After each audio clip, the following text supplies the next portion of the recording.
From the media missionaries of Network 7 Media Center and the Southern Asia Pacific Division, welcome to Mission Sonlight Edge. For 100 years, Seventh-day Adventists have told the story of Jesus in the island nation of the Philippines. In August 1905, Robert Caldwell arrived by ship in Manila. His reaction to the teeming population that lived within the city's boundaries was, "I will sprinkle books, and then, like yeast, they will begin to work." The following year, the McElhaney's and the Finsters arrived and began their ministry. On March 11, 1911, the first Adventist church in the Philippines was established at Santa Ana, Manila. Today, the North Philippine Union Mission and the Central and South Philippine Union Conferences are the administrative centers for the work of the Seventh-day Adventist Church in the Philippines. For 100 years, the gospel message has been preached, and more than 1 million Filipinos have responded by saying, "Yes, I want to follow Jesus." Recently, Mission Sonlight visited with Neftali Mañez, president of the Northern Philippine Union Conference. We have a very, very dynamic evangelism program going on in the Union, and we're just happy for the way the Lord has been leading us. The brethren have been very, very cooperative with the leadership of our pastors in the field. They have been able to penetrate those areas of the population where we don't usually reach. Around the world, some of the most difficult individuals to reach with the gospel are those who live in a comfortable lifestyle. We get more and more people coming from the affluent, and we're just happy for the developments that we have. And many of these results, successful results, came about because of the initiatives like the IEL, Integrated Evangelism Lifestyle.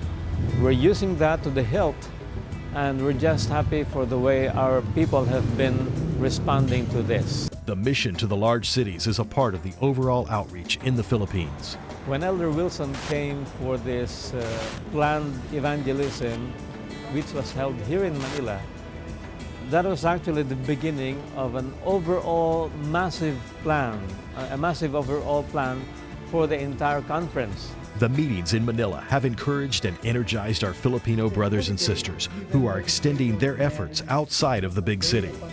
We're going to be branching out to the local missions and conferences where each mission, each conference will have its own evangelism program in the urban area. As Christians, we are called to share the gospel with others.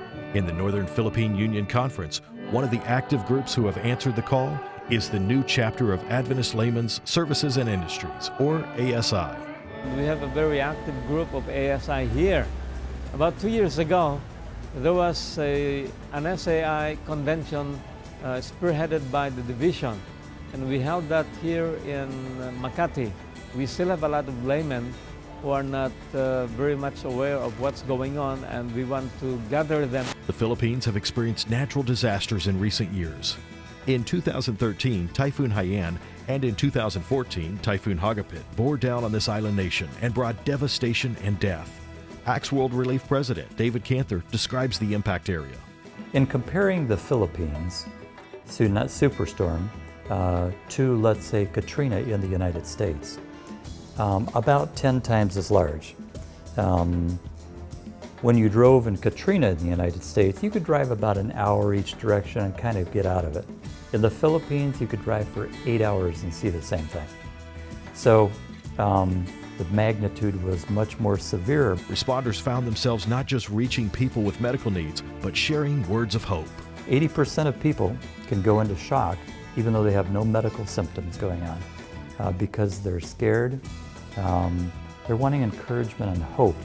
That hope is found in Jesus Christ. And the quicker we can use interventional skills to listen to people, to ask the right questions, it's amazing how it prevents them from going into shock, or it truly will help them from not getting PTSD years later. That develops loyalty, and people open up about spiritual things when they know you care for them. So it's a wonderful thing that God has called us, according to Galatians 5:13, to serve others in love.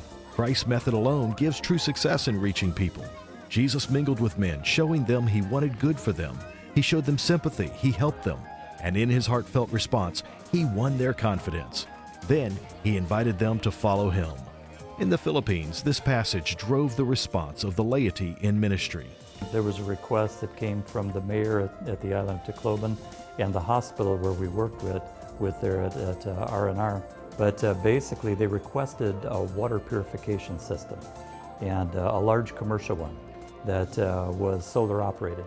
So within 1 week we had another great donor company, a sponsoring company, sponsor a couple of huge commercial water systems that operated by solar.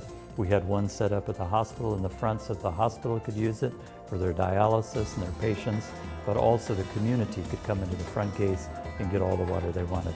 Set up another one down at the city municipality, and the mayor was thrilled. Thousands of people would come and get their water there. David describes what can happen after physical and health needs are met. I remember a deployment we did that the mayor, we'd been cooking for their community, and she said, is there any way that you could come back and give a series on health and nutrition and who are our friends, the Adventists? It followed with a seminar, both on nutrition and who are our friends, the Adventists. Evangelism. It's a great evangelistic way that God is using thousands of people around the world. People reaching people with good news and the great hope is at the heart of telling the story of Jesus everywhere, and right here in the Philippines. I'm really happy for the opportunity that we can be part of this work that we believe is going to be happening in these last days. And we're happy for the support of people like you. There are still many hearts and minds in the Philippines who need to be touched by the story of Jesus. You can play a role in the spreading of the gospel message through the offerings that you give on Sabbath, September 26. Yes, Jesus loves me. Yes, Jesus loves me. Yes, Jesus loves me. Reporting from the Southern Asia Pacific Division and supporting the unity of the Seventh-day Adventist Church, this is Mission Sonlight Edge.